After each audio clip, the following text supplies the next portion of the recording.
I wish you all the best with Vortala and perfectpatience.com for the future as well. Thank you.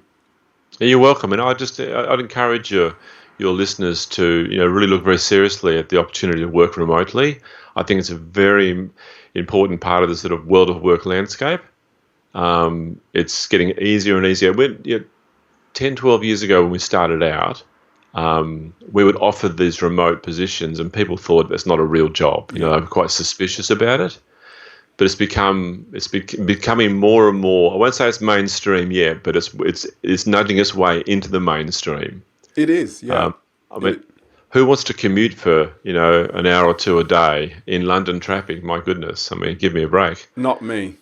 Not me. So there's just so many benefits. The rule in my house is that I can't come to lunch if I'm still in my pajamas, and I think that. I think that many of my team members have got a similar thing going on in their space as well. So just the flexibility is wonderful, and I think it's going to become more and more popular for employers to offer this flexibility in the future. No, I couldn't agree more, and I think I actually myself I fell into remote work, but I still think there are some skeptics out there, Steve. I think that there's still people, sure, who are saying is this some get rich quick scheme or some money making on make money online from home scheme. Yeah, but it's a tangible, it's a real career option, and I'm trying my best to be that person who sort of like profiles and show what people like you are doing, Steve, to actually encourage people. So it's brilliant, and we want to. One of the things I hear, one of the things that other business owners or managers might say to me is, how can you manage a team that's so spread out and in different time zones? How do you know what they're doing?